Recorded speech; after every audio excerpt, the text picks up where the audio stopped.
Hello and welcome back for another episode of AmRev360, Conversations on the American Revolution from All Angles. I'm Scott Stephenson.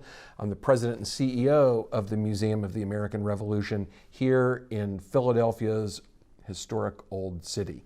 And I'm so excited to be coming to you today from the Dick and Sally Brickman Gallery in the museum. For those of you who have visited the museum, you know that you encounter more than 25 of these remarkable life cast and sculpted figures representing the whole range of people of the Revolutionary generation: men, women, children, American Indians, people of African descent. I'm actually sitting in front of one of those historical tableaus right here that's depicting the dark days of December 1776. And so I'm joined today by Ivan Schwartz, who is the founder and director of StudioEIS, or StudioEIS. StudioEIS was our partner in developing the Museum of the American Revolution by creating these historical tableaus and figures throughout the museum. And Ivan's had an incredibly interesting, fascinating artistic career. We're going to talk a little bit about his background, about the work that the studio does, and kind of range widely over monuments, current events, and the challenge of bringing people from long ago to life for visitors to the museum today. So welcome, Ivan Schwartz. Scott, thank you. I couldn't be happier to be here. So take me back a little bit. You did not probably at age 14 decide you wanted to gear your life to exactly what you're doing today. I've never met a person who did that. So take us on a little journey here. Well, I tell you, our mother was a Sunday painter. You know, she went to art school and made copies of other people's paintings. And then my brother and I went to art school as probably very nearly at the age of 14. In school, I had a classical training as a sculptor. So after school, I was looking for the opportunity that took me out of the 40-hour-a-week job and gave me something to do, like a commission. And eventually it did come along, and the first commission was in 1976 for a small museum on the Iron Range in Minnesota. And I did it with a friend. I never thought I would ever do it again. It was a one-off. And here we are 43 or 44 years later. And we have done more of this than any studio in American history. We just, the thing is that American history became so powerful. And as in your introduction, you introduced me as a visual storyteller. And I think that was it. I fell in love with American history and the challenge of somehow visually conveying that story convincingly. And I would say that's how it began, with a desire to always do it better. One of the things I love about the work the studio does is you do something that would be much more akin to sort of classical sculpture, creating portrait figures. Something that our visitors are really fascinated by is when we describe the life casting process as well. Could you just say a little bit about sort of where that comes from? When did that enter the work that you all are doing? As a senior in high school, a friend of my brother's asked me to assist him in making a life cast. And that was the first. Again, there's a lot of one-off in this, you try something and never think you're going to do it again. And right. Then it was many years later when I received the first commission, and I thought, well, how are we going to do this? And so life casting became front and center. And on that very first job, I really didn't know what I was doing. Interesting, life casts, a mold that you take from somebody's face is often identified. Most people think of it, it looks like a death mask. So in the case, Lincoln had 2 life masks made, and almost everyone thinks they were death masks, but they weren't. Somebody is very, very still, and you put this plaster on, they don't move, and the material pushes down on them. And so it's kind of a misnomer in a way, because people can't really gesticulate unless you're a professional actor. Nevertheless, there's a huge amount of detail that we can capture. And today, of course, we do that and then rework the cast to get what we're looking for. But, you know, the figures that I see behind you, they were life cast. We had props, they were set up. We knew what they wanted to do. There was a script. And it's an expedient way of getting a full-size figure made. So yeah, no, one of the things I loved about our working together as we were developing the exhibition plan here for the museum is, you know, each one of these tableaus, you know, a lot of deep sort of curatorial research, and then our conversations about how to stage and capture that scene. Then we brought actors up to the studio and had a great photography session.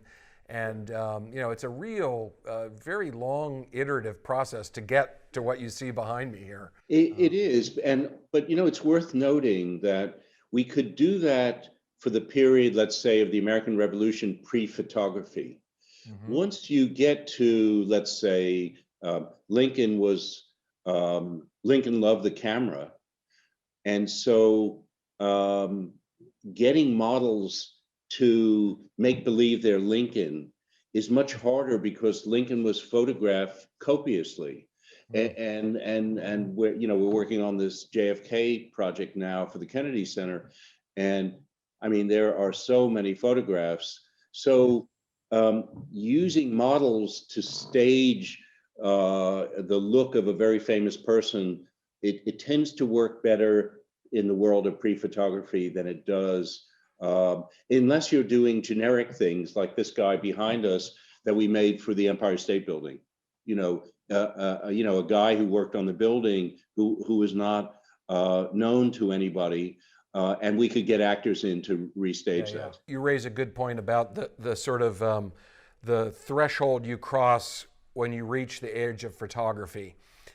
You know, it was one of the challenges we faced in building, you know, a museum about the American Revolution is, of course, if you're limited to images of the period, you have difficulty often getting people to connect with or see themselves reflected in that artwork. So it was so critical. You know what, Scott? I'm sorry to interrupt, but No, I remember going to the museum and seeing those photographs of the last Revolutionary War veterans. Yes. And I was so moved by that those people who to many of us would seem like almost caricatures from another time, or you know, not as real as the rest of us, because they weren't shot. I mean, when Washington was elected president, almost nobody knew what he really looked like.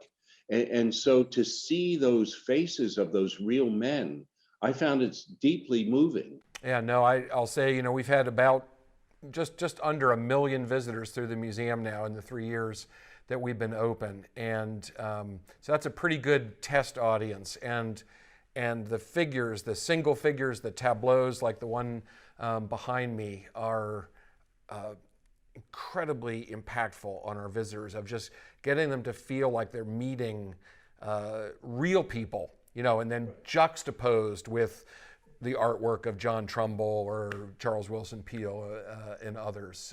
Yeah, you know, it's not an easy thing to do. We've talked about this, how you really connect people to the past, to somehow, you know, not in a false way or a fake way, but to enliven the past, to get people to be really interested in how we got to the present.